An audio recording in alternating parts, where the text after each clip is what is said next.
Gospodine Zokoviću, zahvaljujemo na ovoj prilici da vam postavimo par pitanja. Prvo pitanje bi bilo kakvi su, nakon što su se slegli dojmovi nakon Vrgorca, veliko vodstvo Vrgorca u finalnoj seriji. Može jedan komentar vaš na ove dosadašnje dvije utakmice? Pa dobro, istina, slegli su se dojmovi, ali ja moram odmah na početku reći da mi sigurno kao klub takve tradicije i renomea kojeg imamo i igrača koje posjedujemo nismo sigurno očekivali da praktički ovo se dogodi, da sad na semaforu piše 2-0 u korist Vrgorca. Moram reći da je obe dvije utakmice su protekle, a imali su i gledalci na TV-u vidjeti svi oni koji su bili prisutni u dvoranama, da su to obe dvije utakmice. Prva je odlučena u produžecima, ova druga mogla je na sličan ili isti način završiti, ali evo, ja mogu reći sa strane svog kluba da nažalost da nismo očekivali i nisu bilo predviđeni ovakav rezultat. Ja smatram da još nije ništa gotovo, to je moje pravo na takvo razmišljanje, jer mislim da nismo toliko u ovom trenutku loši da završi serija sa 3-0, a ako bude takva, sportski ćemo čestitati protiv Vrgorca. Ne može se reći da Vrgorac uz onu potrebnu dozu sportske sreće nije ni zaslužio te dvije pobjede. Da li ste i vi dojma da jednostavno imaju svojevrsnu formulu za vas, što je, evo, i pokazuju dosadašnji omjeri u međusobnim utakmicama? Pa je, to su istina, to su moji komentari u nekakvim krugovima futsala. Ja kažem da to je vidljivo iz rezultata. Danas niko nije pobjedio osim Vrgorca. Znači, nas je Vrgorac jedini pobjedio u toliko utakmica. Imate i onu jednu činjenicu u sportu kad kažu protivnik vam ne leži, i očigledno da nama Vrgorac, odnosno igra Vrgorca nama ne leži. Uspoređujući to, neću biti prepotentan, ali reći odnos Barcelona i Chelsea, to vam je, ovi igraju, a ovi pobjeđuju i osvajaju. Nažalost, mi smo sad trenutno u takvoj situaciji da nije upitno, bar gledajući sa strane, i kvaliteta i dominacija i poslije lopte, međutim, nažalost, Vrgorac uvijek da gol više i pobjeđuje, i za sad je to tako. U svemu tome zadesila vas je i stvarno je veliki hendikep i lom prsta noge prvog vratara Jukića. Mladi Bilandžić je mladi vratar koji, evo, možda mu idu na dušu i neki golovi iz Vrgorca. Smatrate li da će možda Brodosplit platiti cijenu svojevrsnog neiskustva zamjenskog vratara? Pa dobro, naravno da nismo najmanje što smo očekivali, jer ako ti imaš, svi klubovi u Hrvatskoj nažalost imaju tanke klupe, ali opet nekako kad imaš 10-ak igrača možeš nadomjestiti. Niko nije očekivao baš povredu i to lom prsta prvog vratara i kluba i reprezentacije.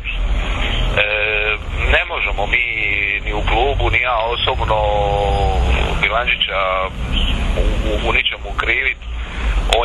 Mi ga pripremamo već, kao što smo i Ukića i prije pripremali 5-6 godina, ali nije lako momka sa tako mladoga staviti u vatru da praktički u finalima odlučuje. Evo, dogodilo mu se to što mu se dogodilo. Ja, obzirom da će on braniti i sutra, ja se nadam i u nastavku ove serije, treba momka digniti. Jednostavno, ako je i to peh koji nas je mora zadesiti, onda nemamo izbora, jel? Jer Ivu Jukića vratiti ne možemo mi, znači on je definitivno izgubljen. izgubljen do kraja sezone i tu pomoći nema. Evo... Toga vidjeli ste Žaru Luketina, isto šta je jedan vratar koji praktički vrgorac u obi utakmice on njih drži. Smatrate li ipak da je to na neki način da i klubovi nose dio krivnje jer ne potiču rivalstvo na vratnicama gola? Često vidimo u biti prvog vratara koji brani stalno i drugog vratara koji praktički nikad nije na golu. Slažem se sa vama u tom dijelu, međutim specifična uloga je vratara u klubovima. Gledajte hrvatsku reprezentaciju, gledajte klubove hrvatske, gledajte veliko nogometne, evo mi svi sad ćemo bubnit, vi znate da Casillas i ko je drugi, ne znate ga, bilo je milion malih utakmica. Vratar je jedno specifično mjesto u klubu i jednostavno kad je prvi vratar u velikoj formi, vratari su teško zamjenjivi u nogometu. To je možda greška jer slažem se da je tokom sezone i tokom prvenstva naš Bilačić imao 20 nastupa u nekakvim, a mojih nazvat manjim utakmicama, možda bi čovjek imao više samopouzdanja i toga, ne očekuje se takva povreda prvog vratara i sudbina je. Može li jedan komentar na suđenje? Evo, nama je jako drago da u biti sa našeg stajališta ne moramo uopće pričati o suđenju. Ono je bilo po nama i više nego korektno. Imate vi komentar na to? Pa ja imam komentar zato što meni je drago da se to događa i upravo protiv mog kluba, jer tokom cijelog sezone je bilo puno primjedbi na suđenje, napada na suđenje, morano čak i to sad istaknuti da su i na neki način Vrgorčani sumnjali u nekakve priče, urote i protiv njih i protiv toga, bilo je nekakvih naznaka, međutim meni je drago da je to ovako, da se vidi da ono što su po meni ljudi krivo tumačili i mene i moj klub je govorili su stvarno privilegirani. Evo, kompletna hrvatska futsal javnost mislim da ne može jednog jedinog trenutka reći da je Split u bilo čemu privilegiran, da je utjecaj bilo kojeg suca na našoj strani i to ja sam s tim ponosan, jer šta suci praktički nisu imali ni jednu ozbiljniju grešku i nadam se da će u seriji do kraja tako suditi i da ćemo završiti bez mrlja ovo prvenstvo. Što sad očekujete od treće utakmice, osim naravno pobjede koja vam jedino igra? Da li imate neke zamjerke s dvije utakmice prema svojim igračima i treneru? I što kažete na eventualno neku situaciju ukoliko to ode u četvrtu utakmicu? Pa je normalno da ja očekujem sutra pobjedu, jer ja još uvijek vjerujem da su naši igrači spremniji ovog trenutka, ipak su više po meni trenirali i to radili. Zašto to nisu odgovorili na terenu, to ćemo analizirati vjerojatno nakon odigranog prvenstva. A ovog trenutka je teško analizirati. Ja naravno da imam svoje gledište na to, međutim dok traje ova utakmica i dok za mene nije kraj, ja je ne želim komentirati. Te komentare bi ostavio na kraju prvenstva. Yes. A smatrate li da ćete ipak, imajući u obzir iskustvo vaših igrača, da neki odlazak u petu utakmicu bi vama ipak dao neku psihološku prednost kad bi se vratili i poravnali rezultat? Ma, apsolutno. Po meni je sutra ključ. ja čak neću spominjati petu, ni ovo po meni je sutra ključ. Mi jednostavno imamo jedan izbor. Sutra utakmicu dobit i onda vjerujem da ne možemo ponoviti 2 kiksa, odnosno 3 ili 4 ove sezone za redom. A peta, ja bih volio da se zbog futsala dogodi peta. Yes.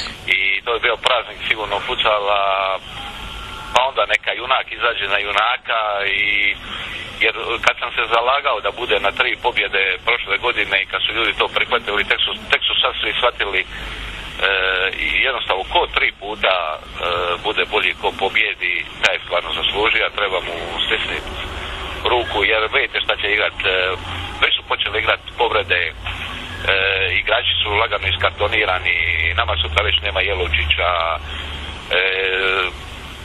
ritam utorak, petak treba izdržati. Vidjet ćemo ko je jači fizički, psihički, to. A ako Vrgorac sutra, ja nažalost evo kao predsjednik udruženja sutra u Splitu i na Gripama moram organizirati dodjelu trofeja, nije mi drago, a ako ga ljudi osvoje sa 3-0, nema se tu šta reći, treba se samo tom uspjehu nakloniti. Jasno. Gospodine Zovkoviću, evo, zahvaljujemo na ovom kratkom razgovoru. Odmah možemo najaviti s vama dogovoreni veliki intervju kada sezona završi. Vašoj ekipi sutra želimo puno uspjeha i naravno neka bolji pobjedi. Hvala i još ovo, pričali smo malo samo u najavi, ako vas to interesira za igrače,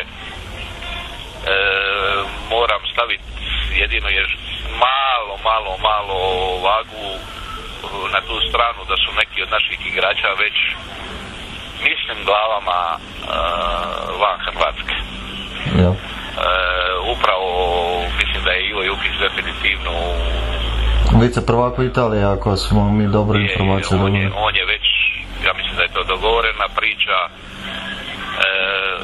Dario Marinović mislim da je, ajmo reći, 90% dogovorena priča i da se odlazi, pa čak i to može biti malo uteg koji nama ovog trenutka nije na našoj strani, ali kažem, probat ćemo sutra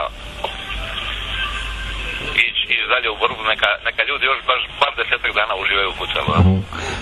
Vjerujte da hoćemo. Gospodin Zovković, hvala najljepše.